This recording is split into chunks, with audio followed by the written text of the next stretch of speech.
kawan-kawan semua. Assalamualaikum warahmatullahi wabarakatuh. Waalaikumsalam warahmatullahi Ya, kita patut berbahagia dan berbangga hari ini. Tetapi yang saya ingin garis bawahi, perjuangan kita itu masih panjang.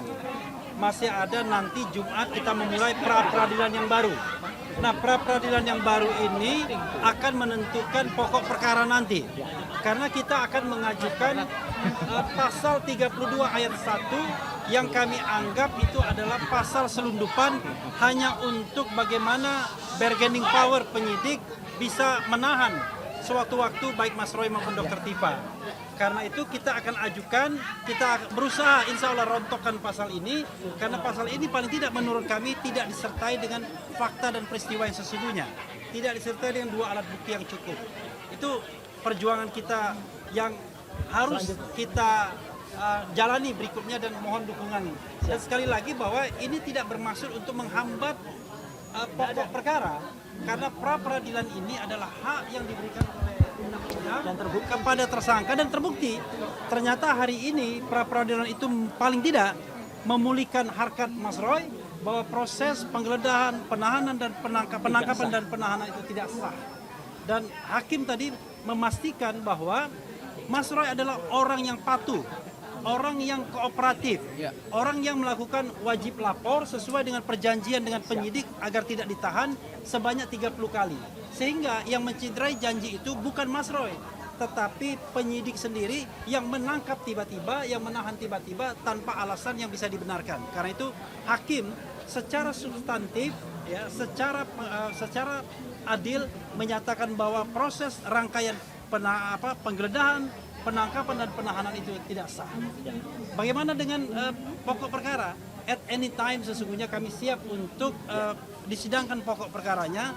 Tidak seperti yang dikatakan bahwa Mas Roy mengulur-ulur waktu, tetapi berdasarkan kitab undang-undang hukum acara pidana yang baru, kalau kita mengajukan pra-peradilan itu adalah hak kita, sekali lagi hak kita, karena kita ingin berperang tetapi dengan jalan yang jauh lebih mulus. Betul. Seandainya pasal-pasal 32 ayat 1, pasal 35 sudah dirontokkan di pra-peradilan, maka kita hanya menghadapi pasal-pasal yang ringan saja. Nah, ini adalah bagian dari strategi yang mohon kawan-kawan sekalian termasuk lawyer-lawyer yang lain di medan manapun menghargai hak kami untuk memperjuangkan bagaimana strategi ini bisa berjalan dengan baik demi Mas Roy dan tentu demi penegakan hukum itu sendiri.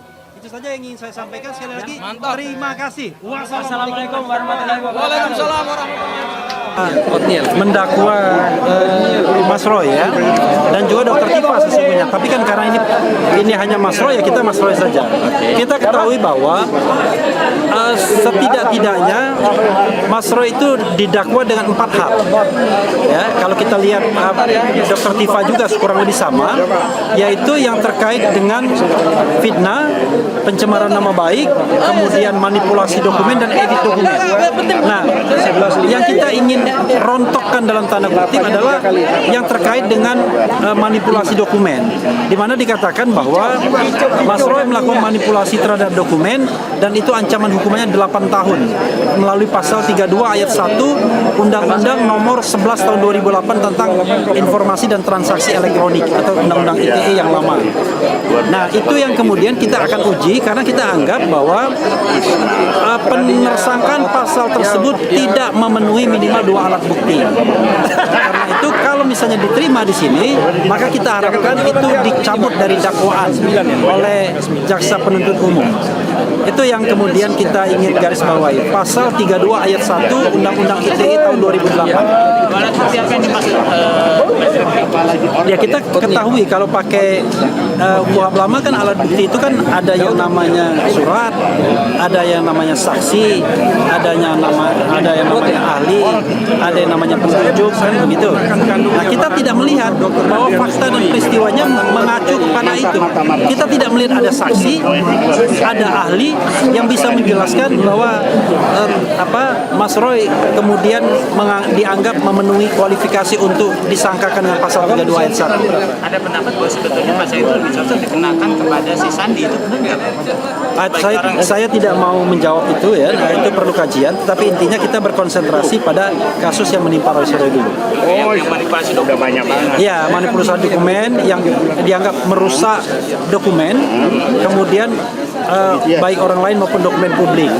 Nah, kita mengatakan pertama dokumen siapa yang dirusak, ya kan? Yang kedua, apa perusakan dokumen yang terjadi kan nggak jelas itu. Karena itu kita tidak boleh menggunakan pasal-pasal untuk menersangkakan, tetapi fakta peristiwa dan buktinya itu tidak memadai. Ketika Roy Suryo meneliti jasanya Pak Jokowi, ada perubahan nggak? Ada yang dirubah nggak kalau keterangan dari Begini, ya, kalau kita memperhatikan pasal 32 dan 35 Undang-Undang ITE, itu mensyaratkan pertama dokumen itu haruslah dokumen milik Pak Jokowi. Pertanyaan kita, apakah dokumen elektronik yang diteliti itu milik Pak Jokowi? Yang kedua adalah harus ada yang namanya end product. Jadi first produknya adalah dokumen Pak Jokowi, end produknya adalah dokumen yang sudah dimanipulir atau dimanipulasi Mas Roy. Kan tidak ada. Karena lalu kemudian kalau kita bicara antara first product dan end productnya, harus ada sebuah proses yang bisa dijelaskan oleh ahli bahwa sudah terjadi perubahan-perubahan yang kemudian bisa dijelaskan secara misalnya digital forensik, dan perubahan tersebut pantas dikualifikasikan sebagai sebuah kejahatan yang diganjar dengan hukuman 8 tahun penjara. Nah, ini kan terlalu berlebihan. Kalau kita melihat Mas Roy tiba-tiba diancam dengan 8 tahun penjara, dengan 12 tahun penjara, ini yang kemudian kita akan pra-peradilankan terlebih dahulu sebelum kemudian masuk dalam pokok perkara di PN Jaktim. Kalau misalnya nanti diangkabulkan, berarti pasal yang sama yang dikenakan kepada Bu Tifa itu bisa gugur ya? Gini, kasus ini kan secara teoritis ini berbeda ya, maksudnya beda-beda. Fakta dan peristiwanya berbeda-beda, tetapi tentu saling mempengaruhi nantinya. Barangkali kalau kita berhasil merontokkan pasal 32 ayat 1 di sini sebelum pasal 35, maka tentu saja nanti itu akan berguna bagi pembelaan Dr. Tifa di PN Jaktim. Hari ini Selasa 7 Juli 2026 adalah dimulainya babak baru dari hukum Indonesia. Laboratorium hukum di Indonesia dengan menggunakan tata perundang-undangan yang baru, meskipun tadi pertimbangannya tetap menggunakan yang lama, itu sudah kita mulai hari ini. Dan tentu saja sama seperti tadi yang Bang Refli sampaikan, kita yang pertama patut bersyukur kepada Tuhan Yang Maha Kuasa, Allah Subhanahu wa Ta'ala, yang telah dengan secercah harapannya memberikan kita semangat, memberikan kita asa, memberikan kita niat untuk memperbaiki hukum negeri. Ini hukum bukan untuk saya, bukan untuk Roy Suryo dan tim kuasa hukum Tokham yang hari ini mendampingi saya, tetapi adalah untuk kita semuanya. Juga untuk sahabat-sahabat pejuang kami yang ada di seberang sana, yang ada untuk Bu Dr. Tifa, yang ada untuk Bu Kurnia, yang ada untuk Mas Rustam, dan juga untuk Pak Rizal Fadila. Ini adalah untuk kita semuanya. Yang kedua, kami ingin mengaturkan terima kasih atas kebijakan yang luar biasa, pertimbangan kepada hakim tunggal, ya, kalau tidak salah namanya Pak Ketut, ya, kalau tidak salah. Terima kasih, matur suksma Pak Ketut, atas pertimbangannya yang sangat luar biasa. Jadi itu benar-benar sesuai dengan fakta persidangan. Saya nggak perlu mengulangi lagi fakta persidangan yang ada, ya. Dan saya juga mengaturkan terima kasih kepada keluarga saya, ya, istri tercinta, dan juga para kuasa hukum. Di sini ada Mas Refli Harun, ada Mas Abdul Ghafur Sangaji, ada Pak Yasena, ada Bu Soraya, ada Pak Ristan, dan ada semua dalam tim Tokham. Jadi tim Tokham adalah bukan hanya terbatas itu saja. Silahkan untuk teman-teman kuasa hukum yang lain, untuk lawyer yang ingin bergabung, silahkan. Kita bersama-sama ingin menegakkan kebenaran. Dan insya Allah hari ini kita mulai dengan langkah kecil untuk suatu langkah yang lebih besar. Dan tentu saja kepada seluruh media, baik media mainstream maupun media alternatif, YouTuber yang terus membersamai, dan tidak luput, terakhir saya aturkan terima kasih kepada seluruh masyarakat Indonesia yang diwakili oleh ibu-ibu, mak-mak, dan juga bapak-bapak pejuang yang ada di semua, dan organisasi pemuda yang ada, ya, yang terus-terus membersamai selama ini. Kami tidak akan meninggalkan kalian semua, KNPRI, ARM, Forum Aksi, dan juga yang lain, ya. Kita tetap berjuang bersama. Jadi nanti, ya, pertimbangannya adalah nanti teknis akan disampaikan oleh Mas Refli. Dan jangan lupa, ya, ini kita akan tetap memperjuangkan nanti ketika hari Jumat itu akan ada pra-peradilan yang kedua. Pra-peradilan kedua itu ada hari Jumat, dan itu apa isinya nanti akan disampaikan. Dan saya juga ingin sampaikan, hari ini kita menyelesaikan pra-peradilan di Jakarta Selatan. Kita juga akan mengikuti nanti perkara pokok itu di Jakarta Timur.